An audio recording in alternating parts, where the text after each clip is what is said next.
In the autumn of 1887, in the high desert country of southeastern Colorado, a woman named Nora Vane walked out of a surveyor's office in the town of Grula, with half a map in her coat pocket and no money at all. The town sat at the edge of a broad red soil basin rimmed on three sides by low cedar-covered mesas, the kind of country that looked emptier from a distance than it was when you were inside it. The morning had a bite to it. The cottonwoods along the main road had turned yellow and were dropping their leaves in the dry wind, and the leaves skittered across the packed dirt of the street in front of the office in a way that made the street look like a thing still in motion, as though the town itself had not quite settled. The other half of the map had sold that morning at the estate auction for $11 to a man named Galt, who ran the Rocky Mountain Cartographic Exchange out of Pueblo. He had watched Nora bid $2.30 for the remaining portion, and he had laughed, not unkindly, the way a man laughs at a stray cat that has found a particularly useless bone. The auctioneer had looked at the lot, looked at her, and written the receipt with the expression of a man completing an act of charity. Two other men in the room had exchanged a look over her head. The sheet she carried showed nothing recognizable to any of them. No labeled roads, no named landmarks, no town center, no river name, no scale bar that would tell a casual reader what country they were looking at. What it showed was a grid of surveyor's notation in faded brown ink, partial elevation figures along one torn edge, and a set of coordinates that referenced not the town of Grula but some point roughly 14 miles to the southwest. One, the direction of country that Galt and everyone else in that room had dismissed as played-out badland, good for nothing but cedar and silence. She had not said a word when they laughed. She had looked at the receipt, confirmed the lot number and the price, and folded it into the pocket beside the map. The auctioneer had already moved on to the next lot, a crate of leather-working tools, and the room's attention had followed him. She put on her coat and picked up her satchel and walked out, and the sound of the auction room was already behind her before the door had swung fully shut. The cold October light hit her on the steps, and she stood in it for a moment, the map in her pocket, thinking about the bearing she had read in the notation before the bidding started and what it pointed toward. That is where this story begins. But to understand what Nora Vane was doing with half a dead surveyor's map in a room full of men who thought they knew what it was worth, you have to go back 7 years to a limestone-floored surveying office in Trinidad, Colorado, and a man named Clement Vane who had read the land the way other men read scripture. Clement had worked as a field surveyor for the Colorado Territorial Land Office for 22 years, first under the original Territorial Commission, and then after 1876, under the new state apparatus.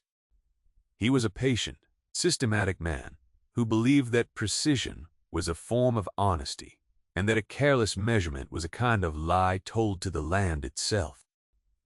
He had trained Nora himself, beginning when she was 9 years old and could barely manage the weight of a transit case, carrying the front end of the measuring chain through the cedar and sage of the Purgatoire River drainage, while Clement called out the bearing from behind. By the time she was 12, she could run a compass traverse through broken terrain without losing her backsight. By the time she was 15, she was keeping the field notes while Clement ran the instrument, her handwriting in the field books already more legible than his. By the time she was 17, she could read a metes and bounds description and walk the boundary it described in her head before she ever set foot on the ground, seeing it the way a musician sees a piece of music on paper, hearing the shape of it before any sound. When Clement Vane died of a lung ailment in the spring of 1884, he left Nora a Gurley number 3 transit instrument in a battered leather case, a 50-link Gunter's chain, 11 field books going back to 1871, and the conviction that the land always told the truth if you asked it the right questions. The house in Trinidad had gone to settle what he owed. Nora had taken the instruments and the field books and found work drafting survey plats for a small office run by a man named Archer, copying other surveyors' field notes into clean finished plats for the land office records. The work paid enough to live on, barely, for 3 years. Then Archer had died of a stroke, and his office had closed, and Nora had spent the following year doing what work she could find: odd drafting jobs, deed copying, some basic chain work for a mining claim near Aguilar that paid per day and lasted 6 weeks. She had watched her savings diminish with the same steady attention she gave everything else, counting what remained the way you count the legs of a traverse, knowing exactly where you are, and not pretending you are somewhere better. She was 27 years old in October of 1887, precise and unhurried in the way her father had taught her to be, and she had no tolerance for guesswork in any form. What she had recognized in the torn map sheet, in the 20 seconds she had been permitted to examine both halves before the bidding opened, was a signature she knew well. The surveying notation in the faded brown ink was the work of a man named Duran, a field surveyor who had worked the high desert country of southeastern Colorado for a decade. Nora knew Duran's notation because her father had worked 2 seasons with him along the Purgatoire River drainage in 1878 and 1879, and Clement Vane's field books from those years. She had read them so often in the years since his death that she knew Duran's habits, the way you know the habits of someone you have lived alongside for a long time. The way he anchored his traverse lines to water sources first, before establishing his instrument stations on the ridges. The way he marked his section corners with a short diagonal hatching instead of the standard cross used by the land office. The way his elevation figures always carried 1 more decimal place than the land office required, because Duran believed the extra figure cost him nothing and might someday matter to someone. The half of the map in her coat pocket was unmistakably his, and Nora knew something else, something that had caused her to bid at all on what the room had decided was a worthless scrap. Duran had gone missing in the fall of 1881 without filing his final survey plat for the land west of Grula, and the parcels he had been commissioned to survey had remained in legal limbo for 6 years because his field notes had never come in and his closing plat had never been submitted. The estate from which the map had been auctioned belonged to an old freight consolidator named Pickett, who had died without heirs that summer. Nobody knew how Pickett had come to have a torn half of a missing surveyor's map. Nobody at the auction had cared enough to wonder. Galt had paid $11 for the half that showed the town of Grula and the major road alignments, which was the half that looked valuable to a cartographic exchange because it showed recognizable country with legible place names. Nora had paid $2.30 for the half that showed the country to the southwest, which showed nothing recognizable to anyone who did not know how to read Duran's notation. She spent the first night in Grula at a boarding house, sitting at the small writing desk in her room with her father's field books open beside the torn map, working by lamplight until the lamp oil ran low.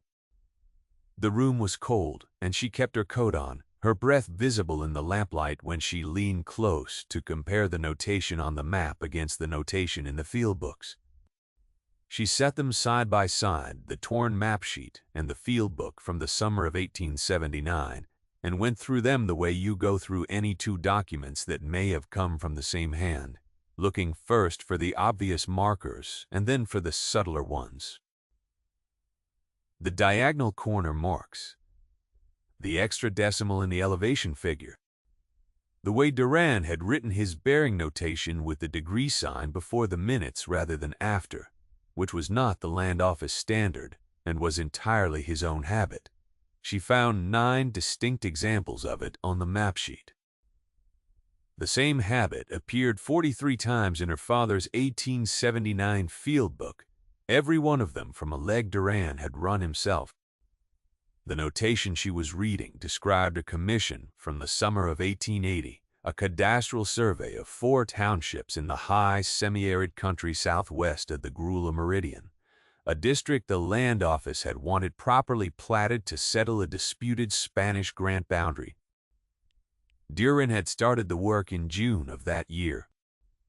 He had been working southwest from a benchmark on a limestone ridge that her father's notes described, in Clement's economical handwriting, as a shelf of pale yellow rock above a dry arroyo, visible for 2 miles in clear weather, about 11 miles south-southwest of the Grula post office. She found the benchmark coordinates on the torn margin of her map half and cross, referenced them against the elevation notation. The benchmark was not in the direction of Grula. It was in the direction of 3 other towns, none large, lying in a rough triangle in the high desert country to the southwest, among them Cibola, Seco, and a settlement the land office records called Mora Flat. She needed to reach that limestone shelf, and she needed to understand before she reached it whether Duran had simply failed to complete the survey or whether something more deliberate had caused his work to stop. The road out of Grula ran southwest through country of sparse cedar and juniper, the soil reddish and stony, the horizon broken by low mesas that caught the early light and threw it back in long horizontal bands of shadow and pale orange. Nora hired a horse and a pack horse at the livery stable, loaded them with a bedroll, 2 weeks of provisions, the transit case, and the chain coiled in its canvas bag, and rode out before sunrise on the second morning. The temperature had dropped overnight, and the sky above the mesa rim was the particular hard blue of high desert autumn that she had known since childhood, without a cloud in it from the eastern mountains to the western plateau edge. She rode with her father's field book open across her saddlebow in the early light, reading Duran's section references against the country she was crossing, matching the topographic descriptions in the notes against what she could see. The limestone shelf appeared on the afternoon of the 3rd day, precisely where it should have been, a pale yellow band of exposed rock running along the south face of a low ridge, above a dry arroyo choked with greasewood and saltbush. She came at it from the east, and the light was already dropping behind the ridge by the time she reached it, so she made camp in the lee of the rock band and ate cold bread and dried beef, and listened to the wind work through the arroyo below her, and waited for morning.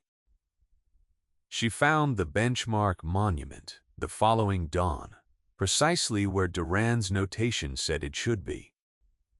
A dressed sandstone block, about 14 inches on a side, set flush into the base of the limestone shelf with a copper bolt centered in its top surface. The numbers on the bolt were weathered, but legible when she cleaned them with a wet cloth from her canteen. CSLO 1880, Colorado Surveying, Land Office. Year of commission. She pressed her thumb against the cold copper and held it there for a moment. Duran had been here. He had set this monument himself, probably in the first week of June, 7 years ago, and this was as far as the official record of his work had ever come. She set up her father's transit instrument on the shelf and ran the first observation, the Gurley Num. 3 was old but true. She had cleaned and adjusted it herself the previous winter, checking the bubble sensitivity and the plate level and the line of collimation until she was certain it was holding correctly. It held its level without deviation on the limestone shelf, the bubble centered and still in the windless morning air. From the benchmark she cited the back azimuth Duran's notation described, the direction from which he had come when he established this monument, and she checked it against the bearing written in his notes, and found it to within 1/4 degree. The instrument was telling her what Duran had told himself 7 years ago. She was at his beginning.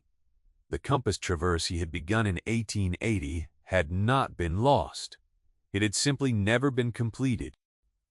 The portion of the original map in her pocket supplied his starting point and his first 4 traverse legs, each one measured with his chain and recorded with his precise notation. Each one a question asked of the land and answered with a number.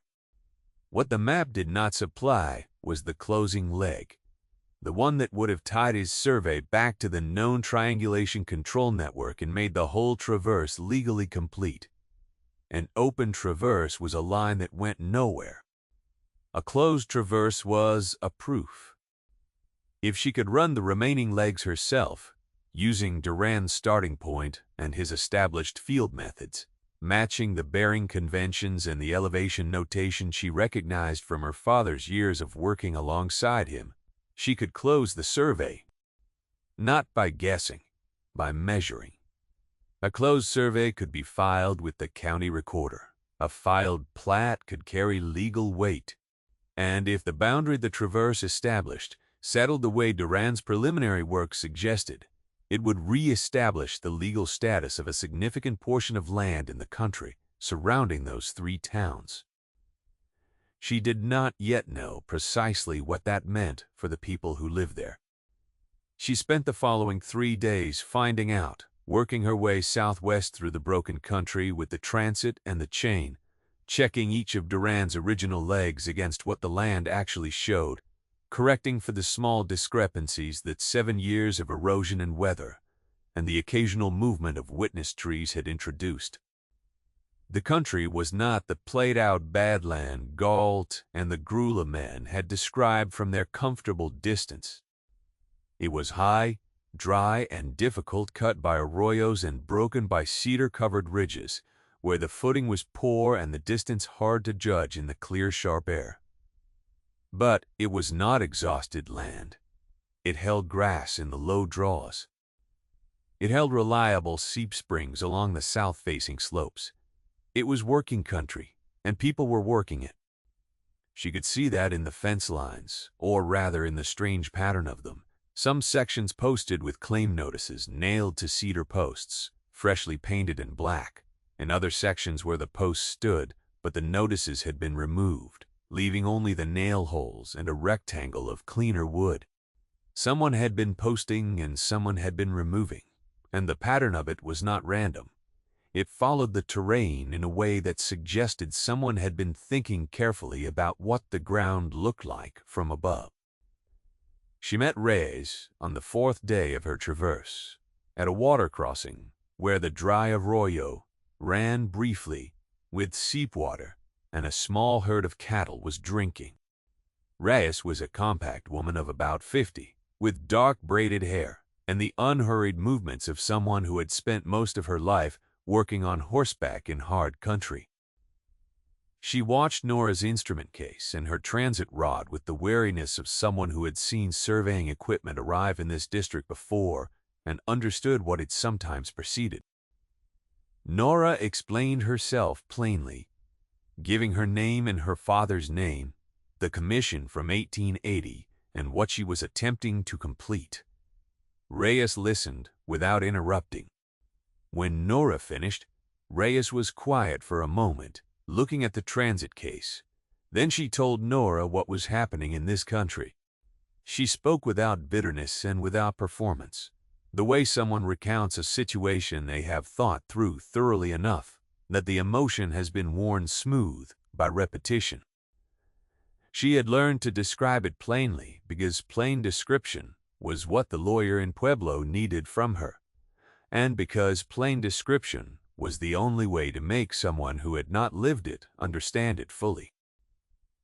A land company out of Denver, a firm called Consolidated Western Holdings, had been pressing claims on the homestead sections in the triangle between Cebolla, Seco, and Mora Flat for the past 3 years. The company's agent, a man named Aldrich, came through the district monthly and carried documents he said settled the old Spanish grant question in the company's favor.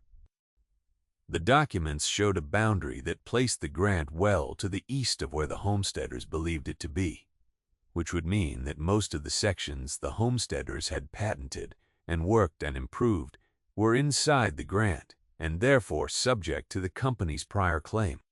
The homesteaders had pooled money to hire a lawyer in Pueblo named Holt, who said the grant question was not settled at all, that the 1880 Survey Commission had been specifically authorized to establish the true boundary, and that since it had never been completed and filed, no subsequent claim could legally rely on it. The company's documents, Holt said, were based on an interpretation that a properly completed survey would either confirm or overturn. Until that survey existed, the company was working in a vacuum. Without the survey, the company had time and money on its side. 3 families had already sold their sections at prices that Reyes described with the flat brevity of someone naming a number that still made her angry. Those who remained were watching their savings and their patience both run low. She asked one question: who held the original commission documents from the land office? Reyes did not know.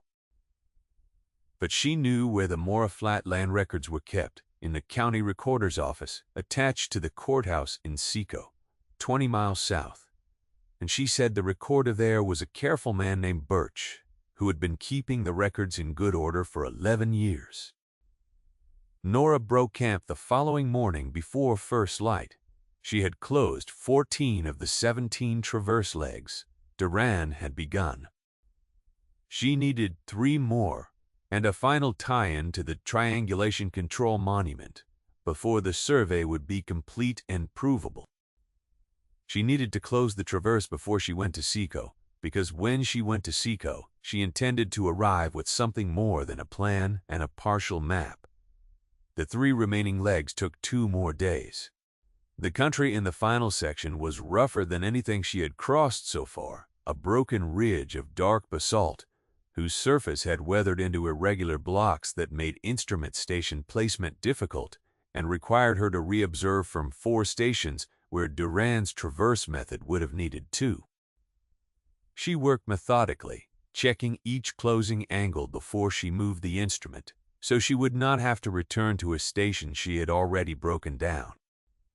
The temperature dropped at night, and the wind off the high plateau came through the cedar without stopping. And she slept under 2 blankets with the transit case pulled close, so the instrument would not go from cold night air to warm morning air too quickly and fog the optics.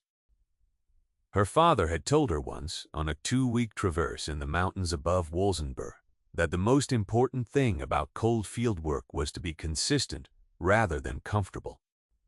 A measurement taken when you were stiff and impatient was worse than no measurement at all. You had to be willing to wait for the conditions that let you work correctly, even when waiting was cold. She thought of that on the second morning of the final section. Standing on the basalt ridge in the dark before sunrise, waiting for enough light to read the instrument, and knowing the temperature was well below freezing, and that her hands would need another 10 minutes inside her coat pockets before they were reliable. She waited the 10 minutes. On the second evening, she ran the final closing leg and tied back into the triangulation control network at a secondary monument the land office had established on the road south of Mora Flat.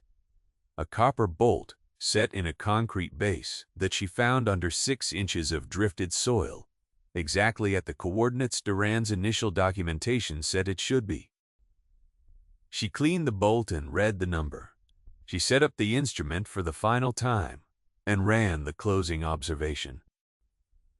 She calculated the closure error in her field book by lamplight that evening, hunched over the small folding table she carried in the packhorse load.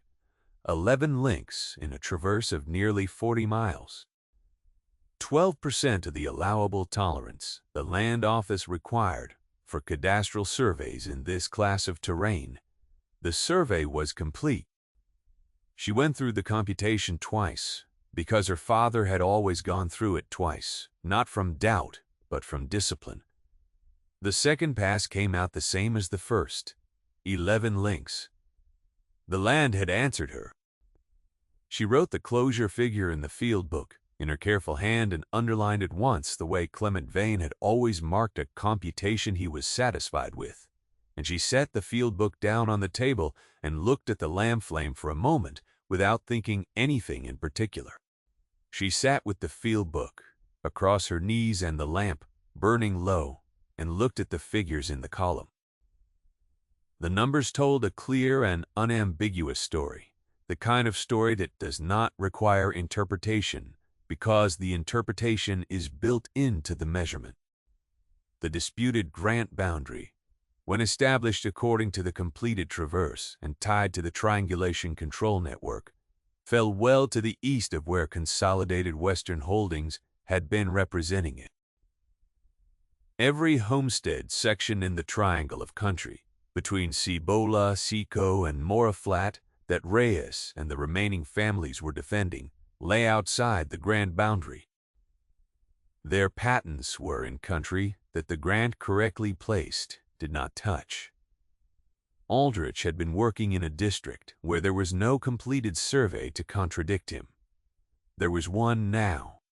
If you have ever been handed something others had decided was worthless, something torn or partial or incomplete, that everyone around you had already written off, and you have wondered whether it was worth examining more carefully than they did, stay close.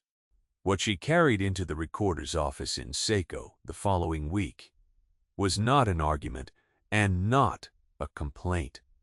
It was a measurement, 40 miles of it, closed with intolerance, tied into the control network on both ends. The land had said what it said, she had written it down. The ride into Seco took most of the following day. She arrived in the late afternoon with the horses tired and her boots pale with road dust, tied the animals at the rail in front of the courthouse, and walked in, still wearing her coat and carrying the transit case and the field book and the satchel with the documents from her father's files. The county recorder Birch was a small and careful man who looked at the materials Nora laid on his counter with the focused attention of someone sorting information he has been waiting for without knowing it. He examined the carbon copy of the 1880 commission letter from Clement Vane's field books, which named the townships to be surveyed, and the benchmark from which the traverse was to begin. He examined the field book, turning the pages slowly, reading the notation. He set it down and looked at Nora for a moment without speaking.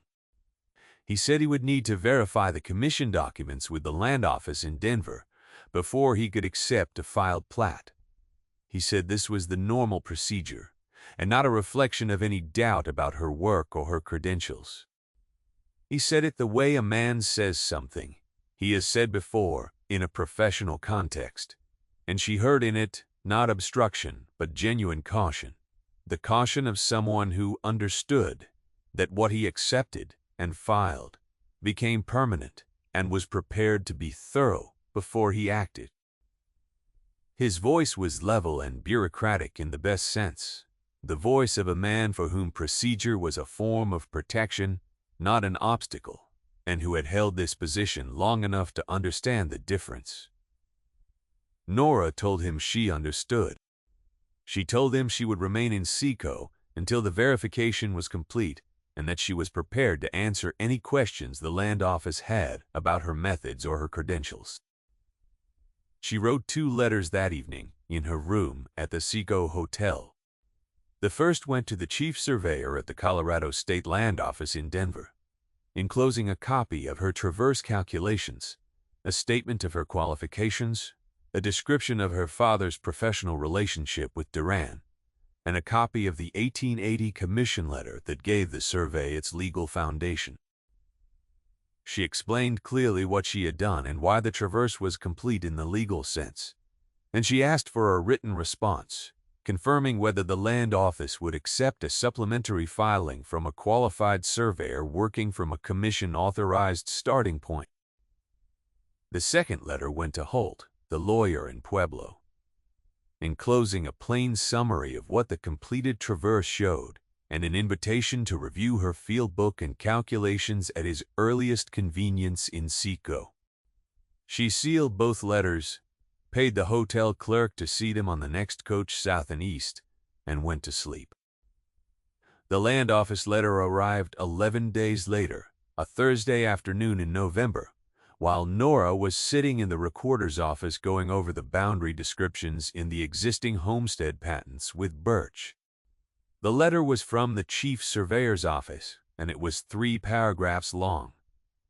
The first paragraph acknowledged receipt of her materials. The second confirmed that the 1880 commission was a valid and unretired authorization, that the benchmark she had used as a starting point was correctly identified, and that a supplementary filing from a qualified surveyor working from that starting point and using the established traverse methods of the original commission of the original work. The third paragraph was shorter. It said that on the basis of her credentials and the documentation she had provided, the land office considered her qualified to complete the work. Birch read the letter twice. He set it on the counter between them and did not say anything for a moment. Then he said that he would prepare the filing forms and that she should come by the following morning. Holt arrived in Seco 12 days after that. He was a thin, gray-haired man who moved carefully and spoke carefully and read everything he was given, with the focused patience of someone who has learned not to rush through documents that might matter. He sat with Nora's field book for 2 hours in the back room of the recorder's office, reading the traverse legs and the closure calculation and the final tie-in to the control monument. He asked 4 questions, all of them technical. Nora answered each one. He read the relevant pages again. Then he set the field book down and asked her, in a quiet and slightly formal voice, how quickly certified copies of the calculations could be prepared, and whether she would be willing to provide an affidavit attesting to the accuracy of her field methods. She said she could have the certified copies ready by the following morning, and that she would sign whatever affidavit he needed. The plat was filed with the county recorder's office in Seco in December of 1887, 2 months and 3 weeks after Nora had bid $2.30 in an auction room in Grolla for a piece of paper no one else wanted. It was accepted by the land office in Denver the following February after a final review by the chief surveyor's office. The disputed grant boundary was formally reestablished at the location the completed survey required. 3 families in a triangle of country between Cibola, Seco, and Mora Flat, who had been on the verge of accepting Consolidated Western Holdings offers, received formal notice from the county recorder that their patent boundaries were confirmed. Reyes learned about it in a letter from Holt that arrived in late March. She read the letter twice at the table in her kitchen, the morning light coming through the south window across the paper.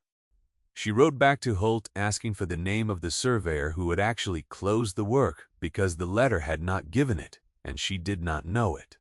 Holt wrote back.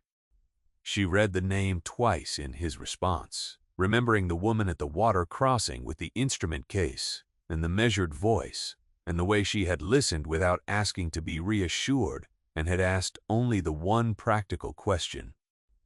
She folded that letter, too, into her coat pocket and went out to her work. There was nothing appropriate to say about it out loud, which did not mean there was nothing to feel. Aldrich, the company's agent, appeared one more time in Seco in January, after the plat had been filed but before the land office confirmation had arrived. He spent approximately 20 minutes in Birch's office.